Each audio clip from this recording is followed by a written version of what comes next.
coming. Apologies for the delay, but fine. We are all here, and at least most of us are here. Some of you guys are joining us from online. Excuse me. Come on, man. Smart lecture. So we've got special guest lecturer Ernest Rand here. We talked about ledgetrapping theory. I know this is something that JML does need to work on, so that's why we brought him on here. So please give him your full attention, and hopefully you guys in the stream are listening up. Hopefully I've done the recording right. Hello, everyone. My name is Ernest. Hi, sir. Okay. Before I begin, is it spacebar to like go forward? Yes, or left. Arrows should work as well. Arrows should work. Yes. That's so hard. We Okay. can click. Well, I'm gonna do my lecture on ledgetrapping. The objective of this is because ledgetrapping is kind of something that happens basically every single set. It's something that is very easily distinctive. It's like if they're on the ledge and you have a position, then you can ledge trap. And it's kind of simple, and I don't want this to be too abstract because I want you guys to be able to take away from this, essentially, right?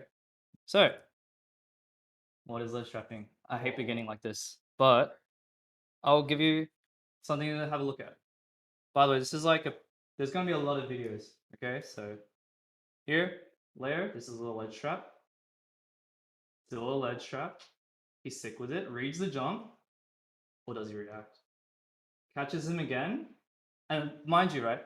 All this time he's just on the ledge. This is just all ledge trapping. Another one? That's crazy. Okay, he misses the ledge trap there, but he still gets stage control. How long does this go for? Holy crap. I'm just amazed at how good he is at ledge trapping, you know? So oh my god, it's playing again. Okay. Oh, there we go. So he's able to deal 87.2%, as well as secure the stock, avoid taking damage, and maintain advantage consistently, right? So there's obviously a huge amount of benefits from ledge trapping. I think we all know. What makes good ledge trapping though? And I'm gonna ask. I don't like you. I talk to you too much. You play Steve. That's a bit questionable. Oh, you. What's something? No. What's something that is a good ledge trapping? What's like a fundamental aspect of a good ledge trap? I would say like being able to like maintain your distance from like the player getting up from ledge, so Okay. you don't get punished straight away standing right at the edge. Yeah, you stand too close, and that's like a bit freaky, right? Because what's the option that's scary there? Like get up attack or Bingo. What's another one? Jelly. You're sleeping. All right. I don't trust you. I think you've actually seen my. Oh, that's so stiff. All right. Let's have a look at some. Let's have a look at some common themes here, right? So this is another video. I'm actually really good friends with Quick. Me and Quick go way like pretty close. Quick also in this tournament beat the best Australian player that we have. So this is ledge trapping. He's just holding shield because he's freaked out, right? Bomb, bang. You see that? Yep. That was crazy. It was so good. Okay, let's go next. Oh, that's so stiff. Arrows. Okay, another one. This is Bowser ledge trapping. Okay. Yeah, you actually love this because you used to play this character and then you quit. Oh, bang! You look so dumb right now. Another one. Ledge trap. Up B. That's crazy. Another one. Oh, he doesn't have to. Why? Up tilt. Oh my god. I actually didn't even expect that. And he's still alive. Go away. Okay, let's just imagine that it ends nicely like that, right? But that's crazy. I didn't even expect him to do up tilt. We've got some answers from the body text as well. You would like to repeat them? Connor says maintaining advantage. Maintaining advantage, very good, Connor. That's something he's notoriously bad at doing, actually. You don't use the jump daring every single time he comes off stage. That's a Connor classic. Also, we can't hear the audience. You guys can't hear the audience, but it's fine. Yeah, so tell them they have to be here. You have to be here. All right. And this is Gluttony, who best warrior in the world, recently won pound against the best player in the world. Okay. So this is not ledge trapping anymore, but he's put him up back on the ledge, right? It's crazy how many times ledge trapping is applicable here. Okay. Read your jump. Okay. Nair. This is so freaky. And he picks it up again. That's crazy. And then he just up throws it. Bang. So good. And this is another ledge trap. Actually, that just ends. That's crazy. Okay.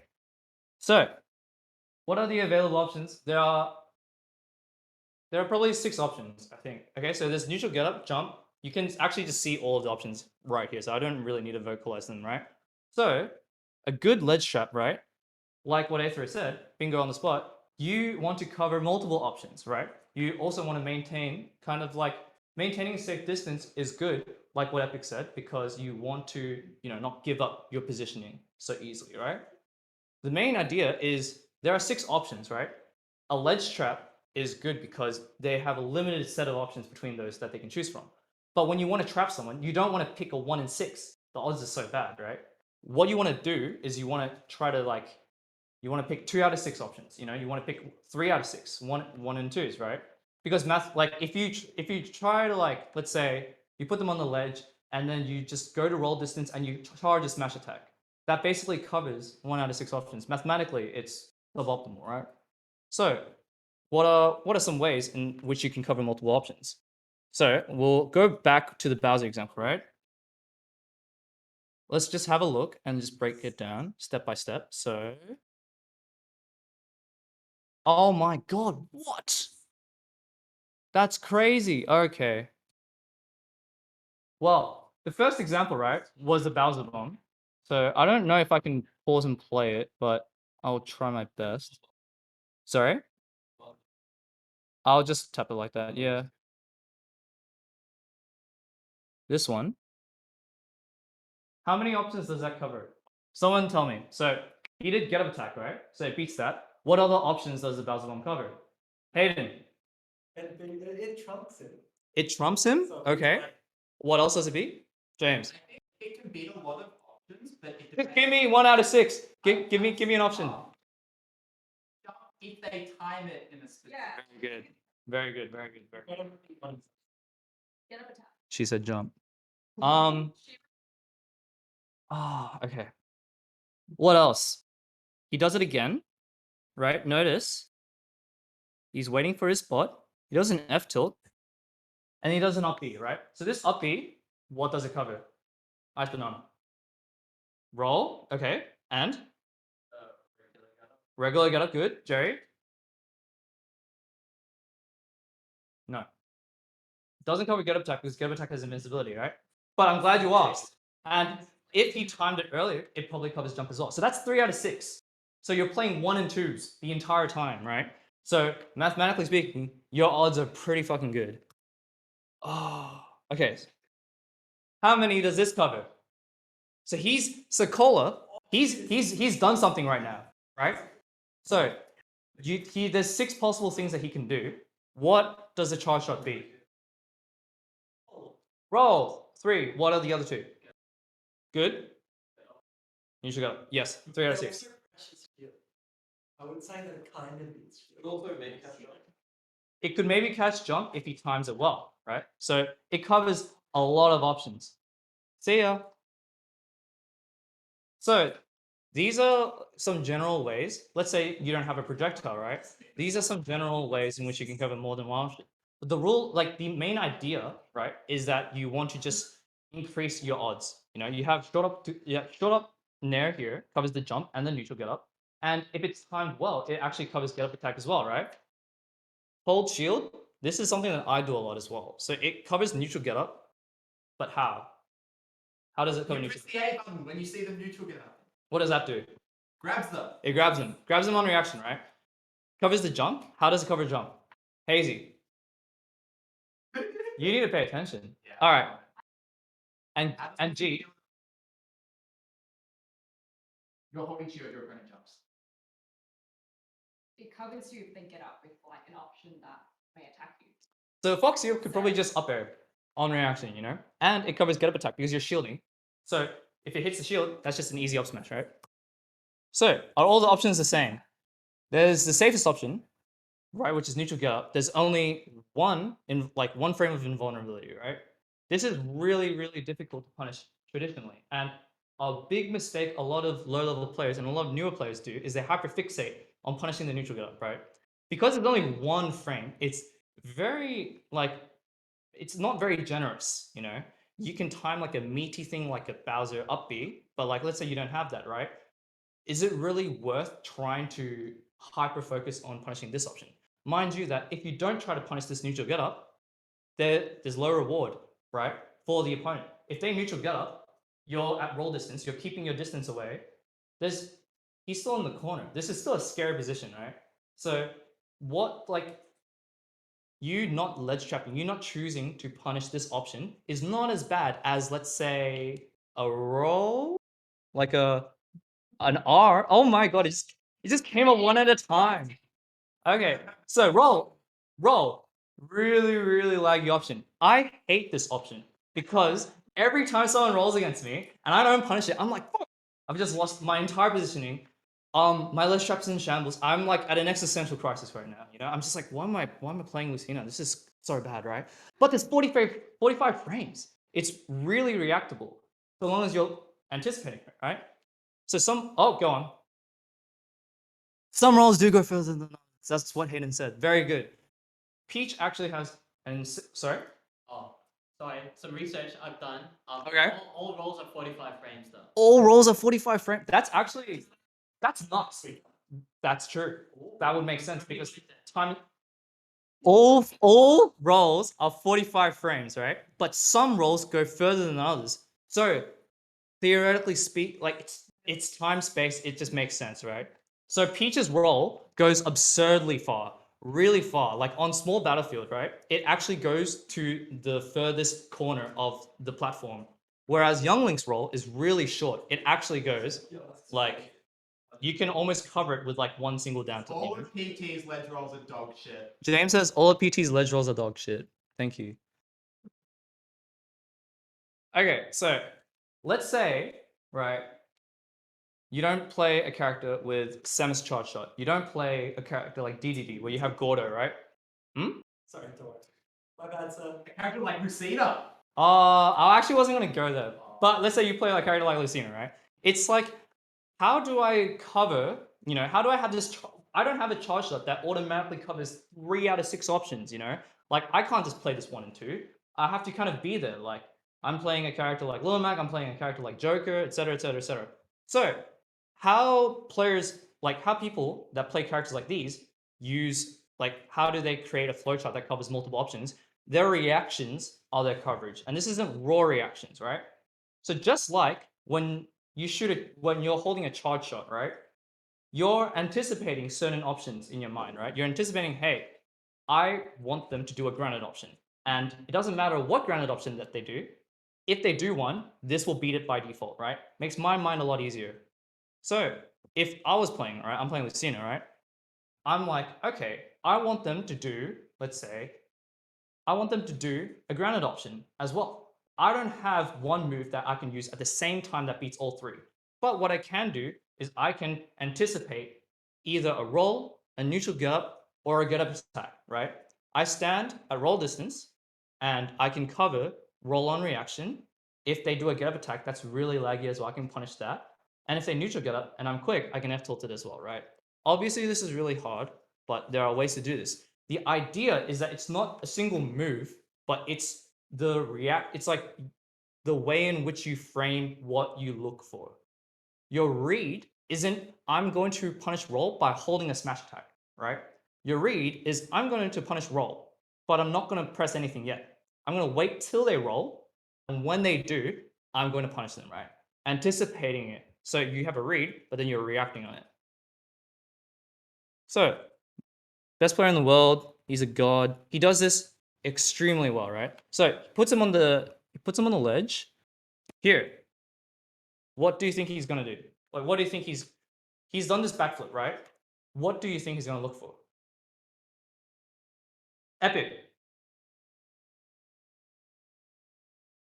Remember, what are the most rewarding options off the ledge? I guess. Laggy options? Roll? Okay. Sorry, I think. But he does his jump here. He jumps backwards, right? Because he wants to position himself to cover the roll. Doesn't roll, but he neutral jumps, right? And that's fine because he maintains his position. If he neutral jumps, he's still in the corner, right? And he's in a pressure situation. So he's able to get this back air because he like positions himself accordingly. So this, in a sense, can cover multiple options without really having like a projectile or something overt like that. So please go. Okay. Now this is an infamous one. Okay. I stood. Yeah. Yeah. That sucks. All right. What does this punish? Neutral get up attack. If you neutral get up into this, right? You trip. That's how banana works. You get up attack, you also trip. It's so annoying because it's transcendent, right? So you trip, they can punish on reaction. What else does it punish? The Diddy Kong spacing here. It covers roll, right? It covers jump. How does it cover jump? Because Diddy Kong has some of the best rising arrows in the game. You jump, it's so easy to just on reaction forward air, on reaction back air. So this is like, does it even cover another thing? Holy fuck, it covers 5. Holy shit. But if you drop down, right? You're dropping down. He's picking that banana up. Huh? If Wolf drops down and jumps there, that banana is getting picked up. This is why he's 3 and 4 in JML. Because if he picks that up every time. Yeah, he picks that up. You can get an F tilt. Picks that up. You are in a position where you can just hit him, right? Because he has to deal with this banana. He is at a space that's so far away, like what you said, Epic, right? Maintaining a distance, very good. That he doesn't get hit by anything immediate. Let's say the Diddy Kong was spaced at the banana, right? If Wolf does a drop down forward air, it's so quick. It's so hard to punish, right? So the Diddy Kong spaced further back. If he can't do a drop down aerial immediately, right? So this cover is essentially 5 out of 6 options, right? Go. Does this not cover weight? Because then when Shit. Bang, wait, that's so crazy. It doesn't cover weight. Not at this distance, at least. Yeah. I'm impressed. This is very good. I think Hayden's like my ideal student because he always picks the right answer to give me and he waits his turn. He raises his hand like a very patient man, waits for me, gives a lot of respect, not like these two mongrels. 3 times more. Yeah? can I jump my cards? So annoying. Now, going back to the bottom. So it covers a lot of options, right? Imagine it's just like, okay, what if there's a ledge trap that covers like 5 out of 6 options or covers like all options? Does this mean every time I'm on the ledge, it's GG's, right? No, because waiting is also an option, right? So please. Oh, okay. Ah, this is so sick. We do like this one. So Best link in the world? Is that my best friend? I actually was going to use that trick, but she actually has known him longer, so. Okay. How? Raise your hand if you've been hit by this ledge trap. 1, 2, 3, 4. That's so crazy. You've never versed him? I've never gotten back to ledge against Ben. He just feels really most. Yeah, he's like, yeah. James isn't even putting his hand up because it's just like it's a bit like impactful. You know? You have, right? It's pretty. Oh, do you have a question?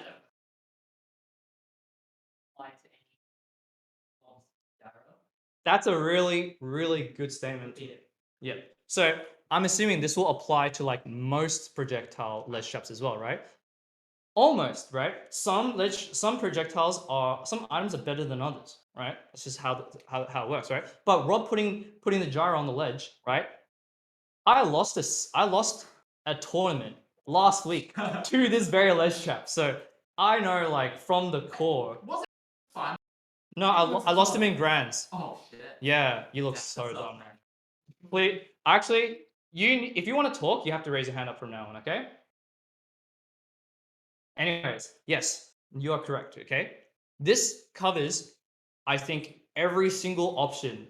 If Yuha, right, Isaac, decided to do an option at this time, he would get hit by this F tilt. It's actually 100% guaranteed, right? The only thing that he could have done was waited.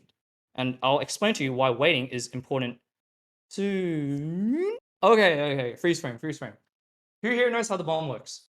He drops a bomb, you. Jerry, you haven't spoken anything. How many times does it bounce? 4, 6, 7. Holy fuck. No wonder you never got off the ledge. Okay, so Jerry, spot on, says that it has an active hitbox, right? And it bounces 4 times. 4 is very important. It bounces up high and then slowly bounces down until it stops bouncing. And then once it stops bouncing, there's no active hitbox. So, when there's no active hitbox, he's allowed to do stuff like spitfire. Neutral. Bang! He's allowed to do stuff like jump. Okay? Get attack, he can, yeah? He doesn't get interrupted by this bomb, okay? Because it stopped bouncing. The active hitbox is gone. Yeah. Oh, Yeah, because it would send it away. Sorry, what? You don't get hit by the bomb if you do get attack. You don't get hit by the bomb if you do get attack, but you do get hit by F tilt. Yes. Yes. The follow up. Yes. So F tilt, the reason why this ledge trap is this fun fact, by the way, I am 100% sure Ray Z actually invented this specific ledge trap. Like he was like the first one to do this setup, and it's so sick because he does this with so many of his characters. Like he will pioneer combos, right? And he's like from Victoria, Australia. You know, he's sick. You know, he actually doesn't. He goes to Monash University. You know, he doesn't even have a monitor. He plays on his portable. Like he goes to his bed and he just like plays on his Procon in his like handheld setup, and he's just like, yes, this will work here. You know, it's like it's so sick. It's very inspirational. But yes, this F tilt, right? This F tilt also covers roll, right? And and the bomb helps cover all the other good options. So, but if he waits, right? If he waits, then it's stalemate, right? So the good thing about this ledge trap is that it has contingency plans for people waiting. If you detonate the bomb, it hits people waiting on the ledge. Okay? So in actuality, does it cover 6 options? Technically, but timing is another variable, and this is very important. And I've actually gone further. So who here has played the palm push game? Raise your hand up. Put your palms, lift your palms in the sky like okay, no. No one's played the palm push game. Are you serious? Okay. How do... Can I check potty text if anyone's played the palm push game? I think a couple of them have. Okay, good. So potty text is more considerable help here. All right, Jacob, come on. Sorry. Oh, shit. Hey guys. Guys, tune into me. I've got video. All right, no. Oh my god, that's so crazy. Maybe get Trent or someone to hold it. Okay. So the idea is you're pushing, okay? Helen. Yo. Okay.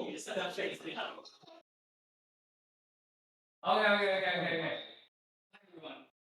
Okay, so we're gonna do some palm push. I think BTS did this because I looked up palm push game and it was literally all of this like gin and coffee. And I was like, this is insane. So then you use coffee. And it was really not okay, anyways. So palm push game works like this, okay? We're gonna play it, and then let's say on 3, you do a push, and I will go, okay? 1, 2, 3. And then I push you. Okay, so still one time. This time, not scripted. Yes. This is for all the money. Live and uncut. Live and uncut. This is pure neutral.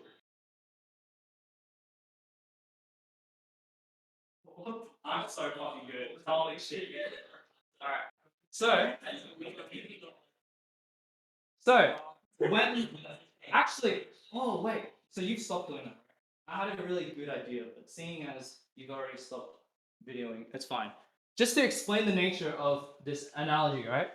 The feint is when you decide to pull back your hands, right? That and the push, I made a flub. But anyways, okay. So imagine when you're playing the palm push game, the push is like bin, that presses down B, right? You're hanging on the ledge, and so Bin's like, all right, well, you're hanging on the ledge. I'm going to detonate the bomb, and it's going to hit you hanging on the ledge, right? That's the push. So the feint, right, is... What's the feint? What's the feint? Oh, shut up! Yeah, you do this, right? In game, in the bomb ledge trap example, what's the feint? So if the push is Bin deciding, okay, you're hanging on the ledge, right? Oh, we'll go back. So the push is Bin deciding to press down B, right? What's the feint? What beats the push by Isaac? What does he do?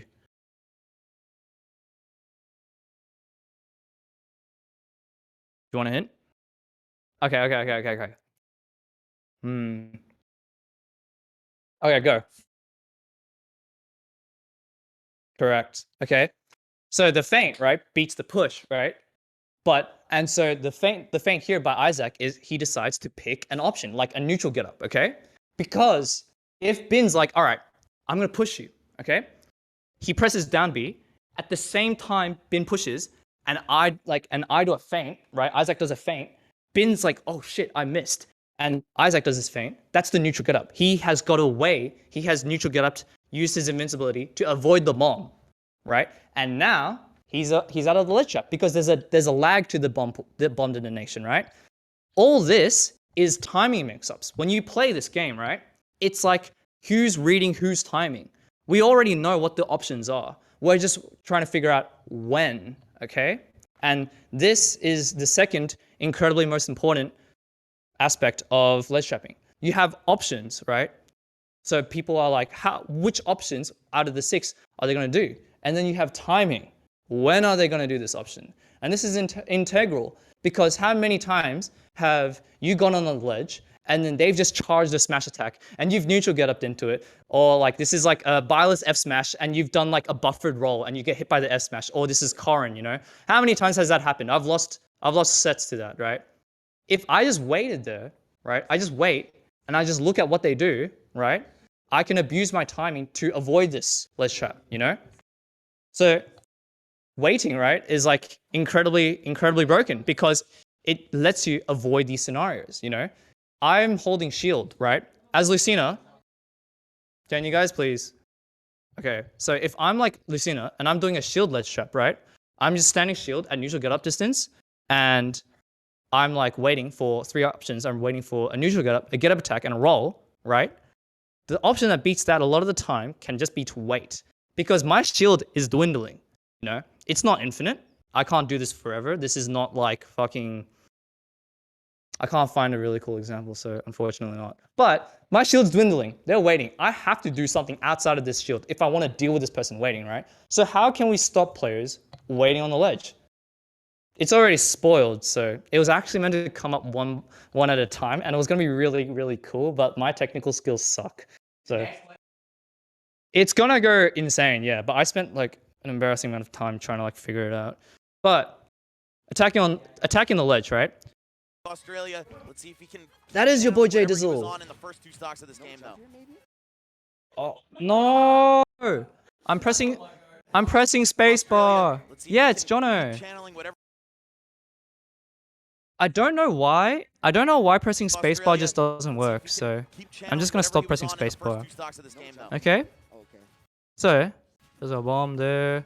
He does a get up attack. Questionable option. Dash attack. Covers get up attack, neutral get up, and roll. Very good. You know, sometimes like whenever Charge I'm shot. on stage like that, and I'm like, Ah. And this bomb. This bomb is attacking the ledge. It forces a get up timing. Why? Because the bomb will drop and then it'll explode. And if you're ledge hanging, right? And Jono, you can't see this because we don't have ad block. Okay, Jono's at not a great amount of invincibility, you know? So this bomb is gonna beat him waiting. So Jono picks an option do I have my and he gets jump? hit anyways. It's very, very good. I Samus have says jump one of the early best just ledge to traps get in the my game. jump. But here we go. I think And you die for it. there's no jump. Definitely gonna use the directional air dodge. Like You're dead. this. And Oh, the spike for- Very unfortunate, but we love Jono. Okay, what's another way we can deal with it? Baiting with timing, right? All of these are trying to manipulate the opponent to get up at a certain time. So, First off, this thing is really important. Oh. Insane, dude. Did you guys notice something that Leo did? I'll rewind it, okay? The buzz hits him. Oh, out of there, yeah. Not the important Really? part. Oh my God, he It did sucks that I that. have to like manually Leo's press DI it. is insane. He gets up at the moment the buzz decides to do a nair, right? He's using his meaty iframes. He's timing things because he's reacting to what the buzz does and is like, okay, you're gonna jump and do something. I'm gonna neutral get up because I have iframes, and then I'm gonna avoid the situation afterwards. Insane, dude. Dash attack, Gotta get that bang, grab yet again. my That ledge one's trap. actually Okay. What do you think is gonna happen? Someone, Jerry, what do you think is gonna happen? Come on, man.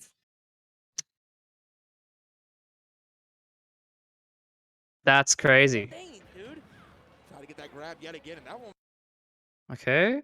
was actually gonna hit. Bang. Fortunately, Bang. oh, back air will find the mark. When you play that in real time, Really it's tough getting out of it's there. so Yeah, fucking really? fast. Oh my God, It's he didn't die. please Leo's go. DI is insane. Okay. It's really, really fast. So the first frame, right? He's standing here, does a dash in, and then the buzz is an option, right? So this dash in is really threatening because you don't know if he's gonna ledge trump or not. The ledge trump is a threatening option, right? And it can kill. Not only that, but the dash in is kind of like a cue. It's like, oh, he's dashing in, he's trying to commit to something, right? So the buzz is like, this could be a window where I can escape this option, right? And so Leo uses this dash in, does a feint back, and then punishes the really greedy option that the buzz has been doing for the past few instances in the set, which is like ledge drop aerials, right?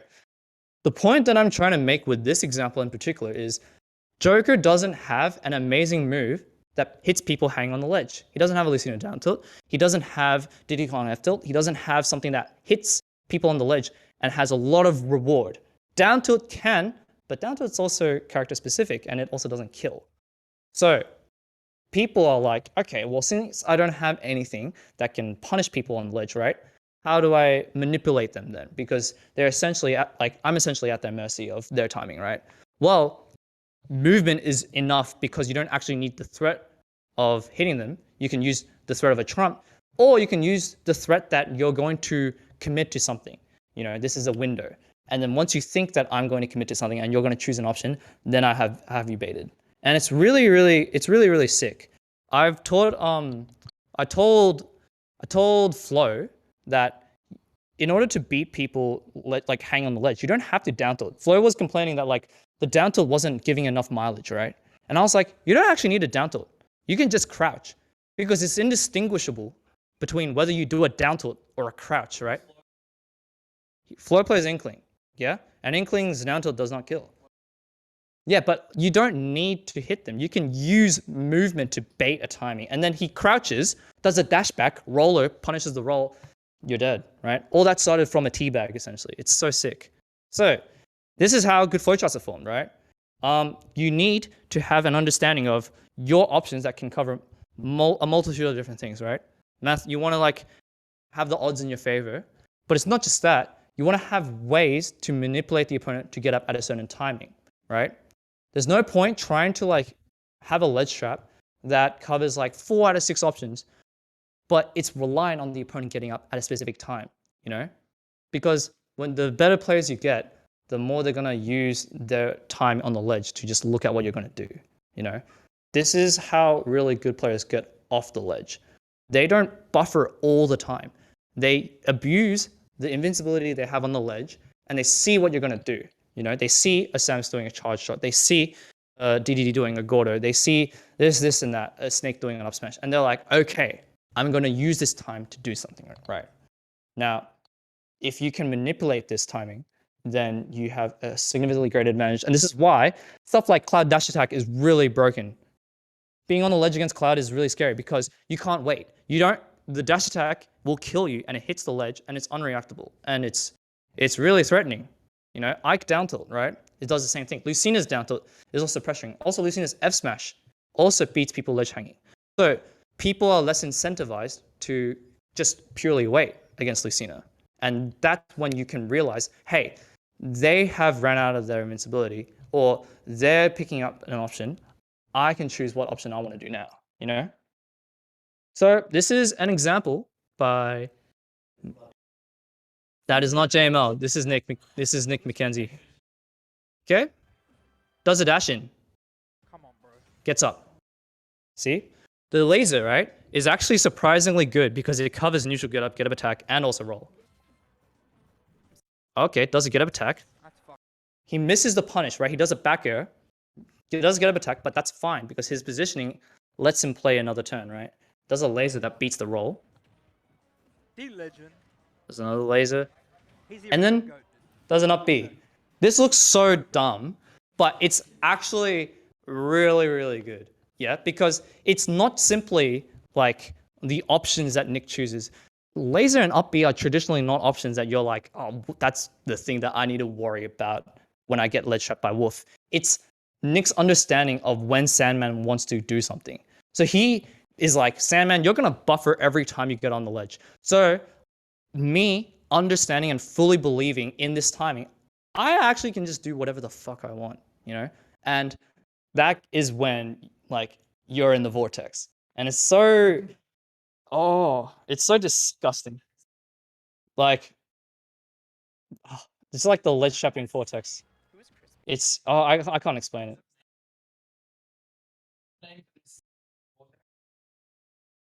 Oh my god. You guys are talking about something else? Okay, no, I'm not gonna name it. No.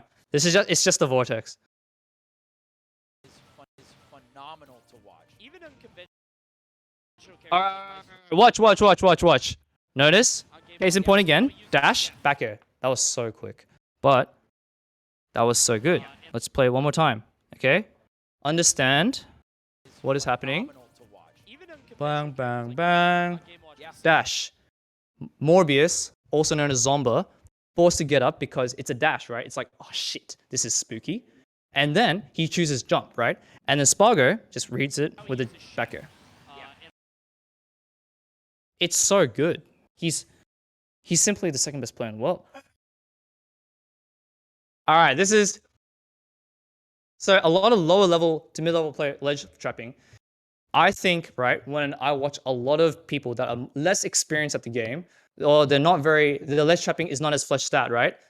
It's not so much a calculated game of hand push where two people are like baiting out the timings, right? It's more so just people just spamming this, you know? It's like Jacob and I, right? Like we're just like doing this all the time. And it's essentially just, you're flipping a coin. You're essentially flipping a coin. Who wins? Oh, it so happens to be Jacob because he swung at this time, you know, without thinking, right? There is no calculation about this ledge trapping. This is just flipping a coin to see who wins. And that ends up being a lot of low level, mid-level ledge trapping because they might have an idea of what option to do, but they don't really understand that they have to bait out a timing. So what a lot of ledge trappers are like, they'll hard commit to one option, right? And sometimes it works, sometimes it doesn't. And the people that are on the ledge, they will just choose an option. They're like, oh, I'm going to choose a random option. And they'll never expect this, right? But their timing is completely random. So they're like, okay, this happens a lot, right? This is like you choose roll because you haven't chose roll the entirety of this game, right? You know, you're like, I'm going to roll because I haven't done this at all. They'll never expect it, right? They'll never expect it. You know, I've done neutral get up every time I've done jump. You know, I'm going to roll. And then boom, you get hit. And you're like, what the fuck? Like, why is this guy smash attacking me already? Because it's like, it's more than just choosing a unique random option. It's the timing. You're not even looking at them. You're not abusing your weight. It's just all flipping coins. It's just, there's no calculations, right? So here's an example, right? By the way, this is not me trying to like, you know, completely shit on them, right? But this is like something that hopefully they can take. This is something that they can probably take in the future, right? So look, bang, he's missed the ledge trap already, right? This F tilt, what does it cover? Does anyone know? Oh my god! Holy shit!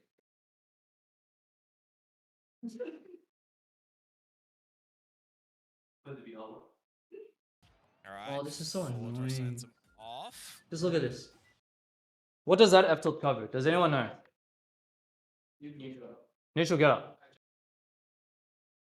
Jump was a very specific timing. See, it's contentious. So that's enough to kind of point out that this kind of option in particular is suboptimal. So it actually does not cover the neutral get up because Cloud's neutral get up it's quite meaty, right? It's not as if it's like immediate like Lucina's, but it has a bit of iframes. And the time in which Ponko decided to go for this F tilt does not cover that neutral get up at all. It might cover a jump if Banana like decides to jump after a buffer, right? But that's 1 out of 6 options. It also loses to get up attack. Jerry, you had a question? How would you define the term meaty? Yeah. So I've used the term meaty a lot. Yeah. Meaty is kind of like when Bowser does a neutral get up, right? The neutral get up happens, he's standing, and there's a lot of iframes. There's a big delay, right? And then the single vulnerability frame happens, and then he's allowed to shield, right? That to me is meaty because it's like he's staying in one spot, you know? It's like that's all there. You can kind of put out a lingering hitbox and it'll hit, right? It's not immediate, it's not fast. That's kind of how I define meaty, but maybe that's not the best example, who knows, right? But my point here is that not only is this like an awkward timing, does not time the thing that he's intending to time, it also loses to basically 4 or 5 options, you know? It also doesn't beat weight because even though the F tilt can hit, it's too fast. He rolls, Banana rolls, and then he's lost his advantage, you know? Now you're center stage, blah, blah, blah, blah, blah. Oh, please. Please. Okay. So, you need option coverage and you need timing. Both of these can greatly increase your likelihood of success, right? And just a final send-off. Final send-off. Not to toot my own horn, but I thought this was sick, okay?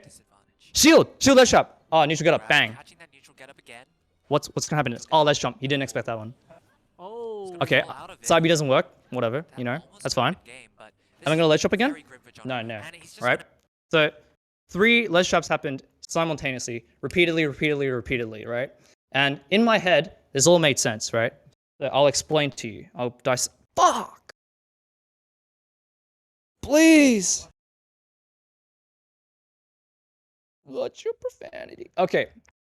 The shield ledge trap, 3 out of 6, like 3 out of 6 options. Very good, Ernest. Okay, next one. Because I shielded, right? And I was standing in the same spot, he does his up B. He's not expecting to have to do a buffered option, right? He wants to take his time because I was shielding. I've given him this option. So I'm like, all right, you're gonna wait. I'm gonna ledge trump you and I'm gonna kill you, right? The back air misses, but I get a reset. It's fine, you know? And then voila, he's back on the ledge, right? And he's just been ledge trumped. So you don't want to, you know, wait again. Otherwise, you might get ledge trumped again because he's shown that card. So the next thing I do is I do a rising air because I'm like, okay, he's going to choose a jump because jump beats the shield get up, right?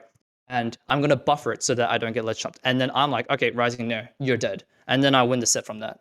So that's kind of just taking into account option coverage and timing, right? Into applying it to your ledge trap to get, you know, the highest mileage. If I didn't really use the ledge trap, for example, the ledge trump, for example, timing might have been a bit more awkward. I might have done this rising nair, and then he does like a neutral get up, and I'm like, ugh, I don't like this situation. I'm sure, like, yeah, go on. Yeah. A third factor of conditioning, right? But that goes to timing. It's like I have manipulated their timing to get up at a specific, like I've manipulated their option to wait, right? Yeah, exactly. Things you use to beat waiting on ledge is trump. And so they're less incentivized further on to keep doing that, right? Go on.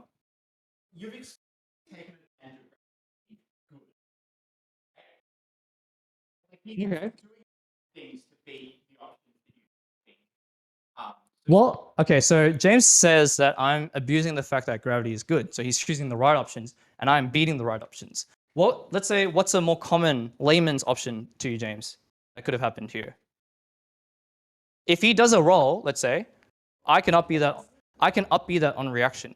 If he does a get up attack after this buffer, the nair jumps over the get up attack. So I can exactly. Yeah, exactly, right? If I didn't think he was going to jump, I might have done a dash back, you know, or I might have kept doing the shield ledge trap. But the point is that I'm considering both variables at play, and once you consider both and you're able to use both to your advantage, then your ledge trap success will be incredibly high. So that's kind of the end of my discussion. Hope you guys enjoyed it. Oh, Q&A. Hayden.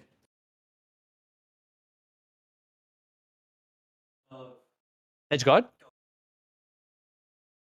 Okay, so Hayden asks a very good question. When do you know to do a ledge trap or go for an edge guard, or in some cases, like your Steve, go for a mine instead, right? Or let's say like your Wii Fit, you know, you want to forfeit that position and you want to charge Sun Salutation, or you want to charge Deep Breathing, you know? Yeah, these are really good questions. So I think the beauty and the reason why ledge trapping is so important to me is because it is the most consistent, applicable situation that can happen out of between ledge trapping and edge guarding. Edge guarding is really good because you can get kills incredibly early, right? Especially against some characters where it's integral. But edge guarding doesn't normally always happen. You might hit someone far away, but they still have a lot of resources, you know? They still have a lot of resources, and the ways in which you quote-unquote cover them are quite difficult to do.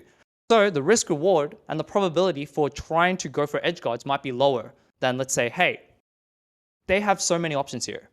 If I go for this edge guard, I might fail. So what if I just go for a ledge trap instead, right? Safer option. Exactly. Yeah, exactly, right? You hit them off stage, they do a double jump, and then you're in position to punish the double jump, right? Now they're off stage and they have no double jump. I would go for an edge guard here because one of the most valuable resources is gone. So it's more clear cut, you know?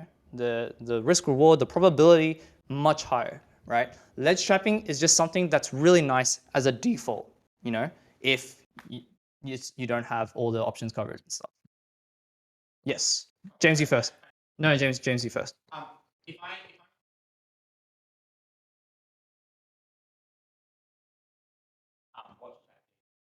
If you were to take away one thing, okay, golden question. I'd look at your character and I'd also, So the typical answer is find a flowchart that works for you, right? The ways in which you can do this is not just like thinking about your character, right? It's also about watching pro players play, see how they ledge trap. There's lots of resources online you can ask and stuff like that. Discord, blah, blah, blah. I'd say, yeah, like try to figure out what flowchart works for your character. And I'd say if you're going to go into, like I said in the future, maybe like look at the opponent's characters and what options they have. More importantly, I think it's really important to not just look and steal flowcharts from opponents. It's important to understand what they actually cover and what they lose to. Because once you understand what they beat and what they lose to, when your flowchart does fail, and it inevitably will, because like by probability speaking, you will know why. And if you think about what it loses to, you will naturally also develop counterplay to it, right? So understand, try to look at the flowchart holistically, not just look at, Tweak does Diddy Kong forward air in this position. I'm just going to copy this and I'm just going to do it. Try to figure out why it works. And that's really, really important. Jerry.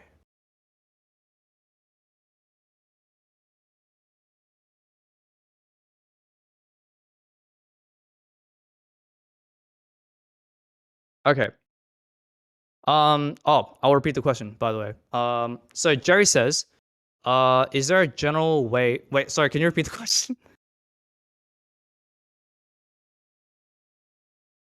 Is there a general approach to counting resources? I'm going to cop out and say experience, but stuff like double jumps have visuals.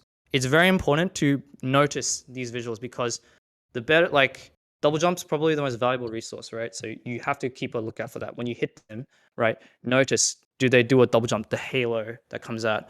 Once you hit the halo, you're like, okay, now they have 2 out of 3 options available, you know? It's like a 1 and 2 and stuff like that. If you talk about on the ledge specifically, right, Well, sorry. Like if I don't know what question, like what this question's specific point is asking, because if it's on the ledge, right? There's only a finite amount of more in general. Yeah. Okay. Yeah. It's about being acutely aware of like what your opponent's doing. When you hit them, you have to look at them and be like, all right, what options do they have here, right? Majority of the time, it's generally three things. They have air dodge, jump, and like attack, or they can do nothing as well, right? You kind of count these things like it's kind of like freezing a frame and then just kind of like looking at what can I possibly do here. And then when you apply that situation, right, in game, you just think about it and you're like, okay, 4 options, I'm going to choose this one and cover this one or this one like that. I don't really know if there's like a general approach to do it. I think it just comes from experience, which sucks as an answer, but like being attentive as well. Sorry? Okay. If you're, so that's a really good answer, actually. I didn't really consider that. That's crazy. So Hayden says you want to look at the opponent at all times, right? The better you get at this game, the less you have to look at yourself. And that is very ideal because you look at yourself, you're not looking at the opponent. The opponent has a whole bunch of things that they can do. You got to kind of be comfortable with moving with your own character to be able to look at the opponent. Once you're able to look at the opponent, you can see what options they have, etc., etc. Did you have a question? No? Does anyone else? Okay, thank you. Jesus. Thank you. Damn, that was so freaky. I felt like I spoke so quick. Ah, you did well. Hey, Connor, you can end the recording now if you'd like, but you can record this last bit, I guess. Hey, thank you all for coming. We do appreciate it. Ernest and I work really hard on this, as you can tell. So, yeah, it's not easy coming up and speaking about something even though you're knowledgeable. So, thanks for that. Yeah, it's a bit freaky actually. So Yeah. So, I mean, this is why we do it, right? It's to get experience. It is like being on the ledge against Pit, James. You're so true. Dude, it's actually a vortex. But anyway, yep. Thanks for coming. We don't have any JM lectures planned further because JMLeague is finishing up. Please come to the top 12 day. Also exams. Is next Saturday. So yeah, make sure you guys are there because we'll all be there pretty much. 7th of the 1st. If you guys want any more lectures or any other topics, please let us know because we can definitely get something up for you guys. At least find some resources for you. I know Jonas wanted to cover stage picking, even though it's a bit of a niche topic. I think there's still a lot to dive on it. Just ban Lilat or something like that. Yep, mentality was another one. I think we were going to do one, and yep, but we can definitely get one up, definitely. But yeah, stay tuned. Thanks for coming in, and see you in the next JM lecture. Yeah.